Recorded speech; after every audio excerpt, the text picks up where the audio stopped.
নমস্কার বন্ধুরা, আমার চ্যানেল বং লাইফস্টাইলে সবাইকে স্বাগত। তো প্রথমে আমার ছেলের মিষ্টি হাসিটা দিয়ে শুরু করলাম অ্যান্ড সকালে খেয়ে নিলাম দুধ আর কর্নফ্লেক্স।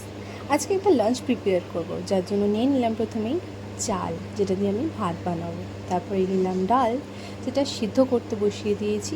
সাথে কেটে নিলাম কিছু গোল গোল করে বেগুন, করবো আজকে বেগুন। এরপর একটা প্যানে নিয়ে নিলাম বেসন, তার মধ্যে কিছু শুকনো লঙ্কা আর হলুদ মিশিয়ে বেসনের একটা ব্যাটার বানিয়ে নিলাম, যে ব্যাটারটা দিয়ে হবে আজকে বেগুন। আর তার মধ্যে আমি সেরে ফেলেছিলাম স্নানটাও। আমার ছেলের কিছু জামা কাপড় সেগুলো মেলে দিয়ে আবার চলে এলাম রান্নায়।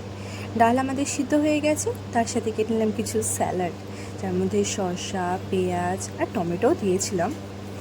এরপরে বেগুনিগুলোকে ভেজে নেব। দেখো কি সুন্দর তেলের মধ্যে গরম গরম বেগুন, ভাতের সাথে কিন্তু ব্যাপক লাগে। আর তার সাথে আমি পেঁয়াজ আর টমেটো কেটে নিয়ে ডাল বানিয়ে নিয়েছিলাম। দেখছো তো প্লেটিংটা কত সুন্দর হয়েছে। বাই বাই বন্ধুরা, আবার দেখা হবে নতুন কোনো একটা ভিডিওতে। আমার চ্যানেলে কিন্তু লাইক, কমেন্ট, সাবস্ক্রাইব করতে ভুলে যেও না।